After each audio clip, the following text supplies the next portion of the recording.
Muy bien, estamos nuevamente en el aire de Ensalada Psicodélica, el programa donde la cultura pop cobra vida, después de haber escuchado el bloque musical del día de la fecha a cargo de India Marte. Hemos escuchado entonces Raúl en el Baúl y Disneyland, dos auténticos temazos. Pueden seguir a India Marte en su cuenta de Instagram, @IndiaMarte, todo junto. Y también en su canal de YouTube, India Marte, donde además de estas dos canciones pueden escuchar el resto de las canciones que tienen disponibles. Muy buenas, por cierto, todas. Así que muchísimas gracias a India Marte por prestarnos estas buenas canciones para amenizar el programa de la fecha. El programa del día de hoy. Del día de today. De Todai. De today. Muy bien, vamos al informe del día de hoy también. La película que Disney trata a toda costa de borrar de su historia. A ver, querida Clary, querido público oyente. La estrategia comercial de Disney desde hace 96 años es prácticamente perfecta. Apelar al sentimentalismo para disimular que es una multinacional, obviamente, ¿no? Porque atrás de toda la magia y del ratón Mickey y todo eso está el dinerillo, el bill metal, la billulla, la tarasca. Los pesitos, los dolarucos. Dinero. La compañía se presenta a sí misma como el lugar feliz oficial de nuestra civilización, donde cualquiera puede refugiarse de los problemas del mundo real con solo ver sus películas, o comprar algún juguete, o también pasar un fin de semana en uno de sus parques temáticos, o reinos mágicos como ellos mismos lo llaman. Pero a veces esta fantasía se estampa contra la vulgar realidad. No todo es color de rosas. Deciden no grabar películas en diferentes lugares porque ahí hicieron legal el aborto. Claro. Tanto. Es amigo de la gorra. Pero a veces, entonces, como decíamos, esta fantasía se estampa contra la vulgar realidad. Y entre las más de 500 películas que hay, por ejemplo, en el catálogo de Disney Plus, la plataforma digital de Disney, no está la película Canción del Sur. La Mancha en su expediente. El clásico de la vergüenza, la fábula racista que Walt Disney adoraba, pero que sus sucesores se empeñaron en fingir que nunca existió. Es como Suar cuando borró de su mente la película de Charlie Díaz de Sangre. Sí. No la nombra, no existe, nunca pasó. No, es una recreación, nunca pasó. Uno de los primeros recuerdos de la infancia de Walt Disney era leer los cuentos del tío Remus, escrito por Joel Chandler Harris en el año 1881. Así que después del monumental éxito que tuvo Blancanieves y los Siete Enanitos en el año 37, compró los derechos para poder adaptar estos cuentos en una película que contaría la amistad entre un negro bonachón llamado Remus y un niño blanco llamado Johnny, con 3 fábulas de dibujos animados intercaladas, ¿no? entre toda la historia. La identificación de Disney con Remus era evidente, teniendo en cuenta que Remus era un contador de historias que ofrecía consuelo al sufrimiento de un niño llevando su imagen a lugares mágicos. Oh. Yo con mi historia te llevo a un lugar mejor.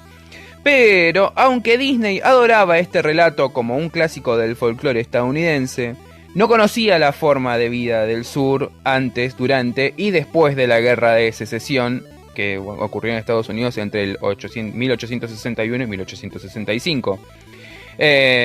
Y la percepción que tenía Walt Disney como la de toda la nación en los años 40, la verdad, estaba distorsionada por la imagen idealizada de lo que el viento se llevó, la película de Victor Fleming del 39. Uno de los argumentos más habituales para justificar obras del pasado con valores inapropiados es razonar que en aquella época eran normales, obviamente, ¿no? No vas a jugar con los ojos de ahora, algo que pasó hace muchos años. Pero no siempre es el caso. La actitud sumisa, virtuosa e infantil de Blancanieves, por ejemplo, quien lo primero que hacía literalmente al llegar a la casa de los enanitos era limpiarla de arriba abajo, ya era retrógrada comparada con las mujeres independientes y mujeres también contestatarias del Hollywood de los años 30. Del mismo modo, Canción del Sur, del año 1946, ya despertaba una controversia inédita en el momento de su estreno. Recién terminada la Segunda Guerra Mundial, la sociedad americana apreciaba que los soldados negros hubiesen luchado con el mismo valor que los blancos y además quería demostrarle al mundo que era más tolerante con las minorías raciales que los nazis, mirando ya hacia los derechos civiles que se acabarían concediendo finalmente en el año 1957. La sociedad estadounidense estaba lista para mostrar, o la gran mayoría, estaba lista para mostrar que no eran como los alemanes, como el totalitarismo de las naciones del eje. Walt Disney sabía perfectamente que tenía un relato escabroso entre manos. Por eso consultó el guión con intelectuales comunistas, con intelectuales judíos y con afroamericanos. Che, esto está bien. Claro, escuchame una cosa. Pero negro. Vos negro. Y lo agarraba a latigazo, ¿viste? Era un copado Walt Disney. Pero Canción del Sur partía de unos prejuicios de base. El principal de todos estos era la idealización de las plantaciones, por ejemplo, ¿no? Con los esclavos felices, con los amos benevolentes, todos éramos felices ahí trabajando de sol a sol con un patrón que no nos paga ni nos da de comer. Es como las novelas de Cris Morena que muestran los orfanatos. Como lugares felices, claro. Rinconcito de luz. Santi Maratea decía que cuando veía Chiquititas y Casi Ángeles, Chiquititas y Casi Ángeles, él quería ser huérfano, deseaba ser huérfano porque en realidad ellos eran felices. No, señor, eso no sucede. No, los orfanatos son en ese lugares totalmente diferentes. Claro. Según el historiador Bargainer, a principios del siglo XX, el sur de la posguerra se convirtió en un Edén romántico, un sueño de caballerosidad, y la guerra de secesión se convirtió en un periodo de heroísmo. Pero el sur no fue derrotado en el campo de batalla, sino durante la reconstrucción y la violación vengativa perpetrada por el vulgar norte sobre el hermoso sur. En teoría, la película está ambientada en el periodo de reconstrucción, cuando, una vez abolida la esclavitud, muchos negros se quedaron en sus plantaciones ya como empleados, pero los exultantes escenarios de Georgia no parecen arrasados por la guerra. Era un lugar feliz, claramente. Acá nunca pasó nada malo. Esta imprecisión generó tensiones en la prensa, que criticó la falta de rigor, la falta de sensibilidad y por sobre todas las cosas, la falta de prudencia por parte de Walt Disney al hacer esta película. La canción ganadora del Oscar, Zip Adidoda, de donde Remus describe esos días en los que uno es tan feliz que es incapaz de abrir la boca sin ponerse a cantar, con esta canción, fue tachada como una perpetuación del tópico de que los esclavos tampoco estarían tan tristes si se pasaban el día cantando en el campo de algodón. Todas nuestras tristezas y todo nuestro infortunio se pasa cantando. Ahora vamos a olvidarnos de todos nuestros problemas con un gran canto. Claro, con un gran tazón de latigazos. Claro. Una ensalada de latigazos. Pero el estadista Frederick Douglass, ya en el siglo XIX, expresaba su estupor ante esta conclusión. Y decía textualmente: me asombra encontrarme con personas en el norte que consideran que las canciones de los esclavos son prueba de su alegría y alborozo. Es imposible concebir un error mayor. Los esclavos cantan más cuando son más infelices, no al revés. Canción del Sur retrataba el estereotipo del negro mágico, construido y divulgado por escritores blancos, cuyas únicas preocupaciones en la vida son pescar, contar historias y cuidar de los hijos de sus patrones blancos con obediencia y agradecimiento. El periódico The Afro-American describió la película como una propaganda perniciosa de la supremacía blanca, mientras que The Pittsburgh Courier la consideró una prueba de buena voluntad inestimable para avanzar en las relaciones interraciales. O sea, cada cual lo leía como mejor le daba la gana. Y desdeñó a los críticos como síntoma de la neurosis racial que se ha apoderado de una comunidad sin sentido del humor. En su ensayo del 2012, Disney's Most Notorious Film, Jason Sperb concluye que Canción del Sur es uno de los textos más implacablemente racistas de Hollywood, hecho por personas que eran muy conscientes del estereotipo, que sabían que ofendería a muchos y además que claramente consideraban que no había nada malo en todo eso. La intención de Walt Disney, sin embargo, era conciliadora. Su decisión de poner a un protagonista negro en una película familiar, que el actor James Baskett, quien recibió un Oscar especial, No pudo, además, hay que aclararlo, no pudo asistir a Atlanta a recibir a la gala, teniendo en cuenta que Atlanta era un estado segregador en ese momento. Claro. Lo que le pasó a Hattie McDaniel, de la que estuvimos hablando el día de ayer. Resultó ser tan amable como transgresora, y hay que tener en cuenta que en aquella época la visión de la esclavitud más aceptada en ámbitos académicos era la de Ulrich Phillips. La plantación no era una mera institución económica, sino una forma de vida completa, un método de control social para una raza estúpida y genéticamente inferior, un tipazo. El tío Remus era además la brújula moral de la historia, y sus fábulas sobre la imposibilidad de huir de tus problemas, la necesidad de encontrar un lugar feliz o el uso del ingenio para imponerse a la fuerza bruta, representan el primer esfuerzo de los americanos negros para definirse a sí mismos a través del arte de contar historias. Un intento heroico por parte de los esclavos de transformar el material crudo de su experiencia en un formato de ficción, según el catedrático de literatura negro Robert Bone. El debate se dividió y todavía se sigue dividiendo, por tanto, entre los que ven al tío Remus como una reformulación del tío Tom, creado por Harriet Stowe. El tío Tom era, un buen cristiano que perdonaba la crueldad perpetrada sobre los esclavos sin hacer nada al respecto, y hoy existe además como una etiqueta despectiva para los negros que traicionan su causa adaptándose al sistema blanco, ¿no? De la cabaña del tío Tom. Y los que aprecian que Remus no caiga en estereotipos raciales como la sonrisa ignorante, los ojos en blanco o la actitud de sainete. Remus tampoco esconde sus emociones, sino que es una figura independiente e influyente en la paradisíaca plantación que dice lo que piensa y además ejerce autoridad sobre los niños blancos. Al final de la película, Remus y el niño se dan la mano y corren juntos por la colina. Una imagen revolucionaria en 1946 que hoy, se hace insuficiente. Canción del Sur se reestrenó en el año 1956, después en 1972, en 1980 y en 1986, ya asentada como un clásico nostálgico sobre la amistad interracial y con motivo de la apertura de Splash Mountain, la atracción de Disneylandia inspirada en los cuentos del tío Remus que, al no estar narrada por él, sino por uno de los animales, existe hoy desprovista de todo su significado original.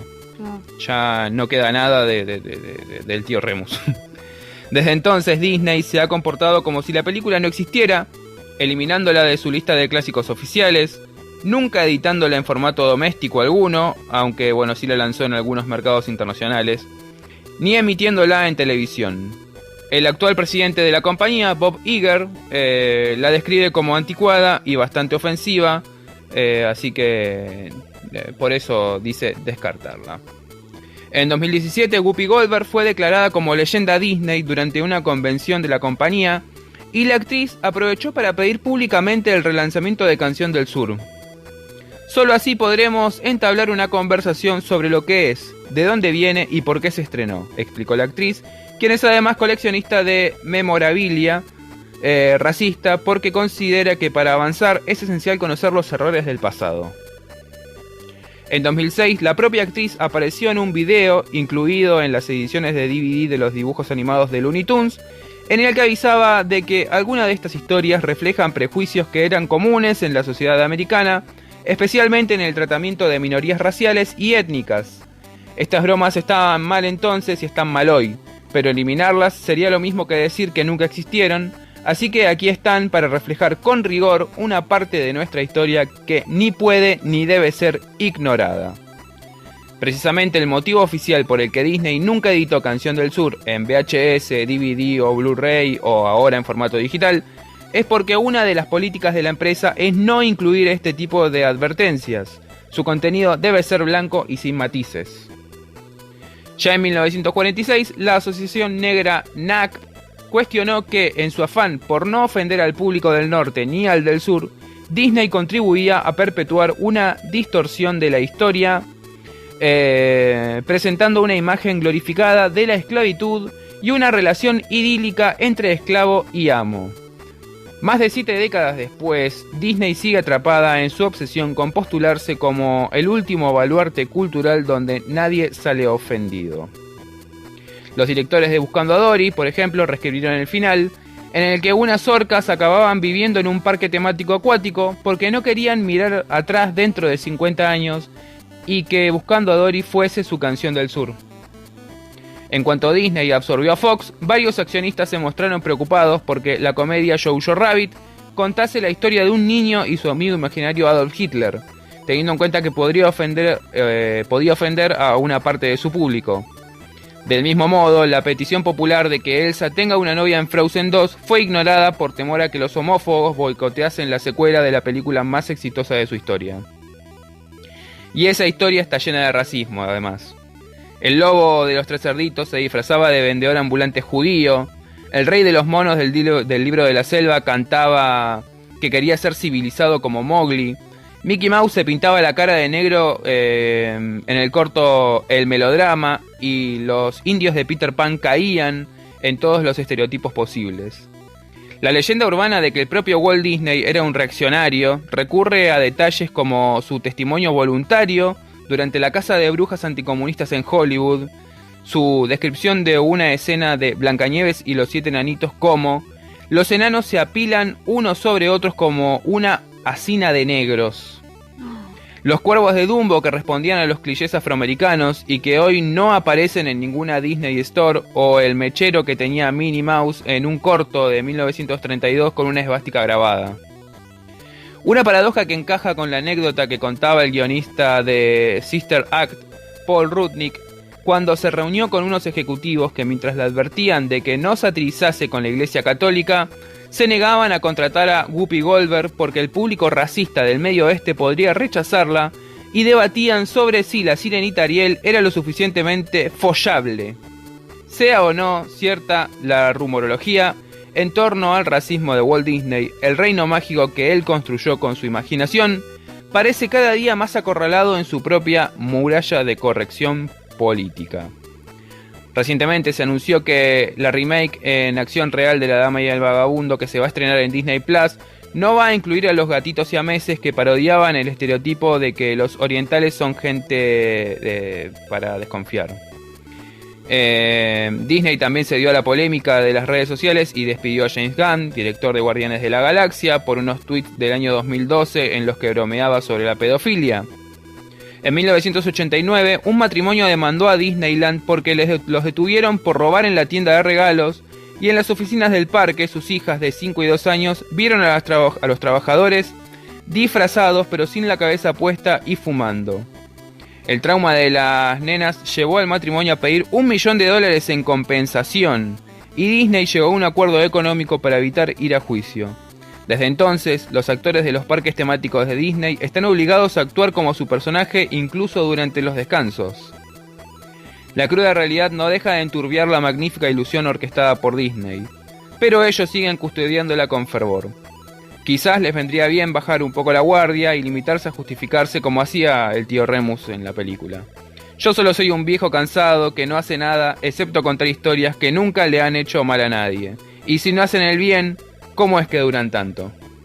Así que esta es la historia de la película Canción del Sur, la película que Disney todavía se empecina en ocultar. Es increíble cómo Disney está empecinado también en ser políticamente correcto, en su afán de ser family friendly. O sea, quiere ser perfecto y hay veces que no le sale. Claramente. Ya te digo, a mí me parece perfecto. El otro día estuvimos comentándolo, que ellos hayan presentado un comunicado en contra de los disturbios, en contra de los episodios que hubo en Estados Unidos. A mí me parece perfecto, pero después está la otra cara. Te negás a filmar, a rodar en un lugar donde el aborto es legal, o se va a aprobar un proyecto de aborto legal y vos te vas a negar a filmar ahí. Me parece que tu doble moral, no, a mí no me va, por lo menos. Esa doble moral sí se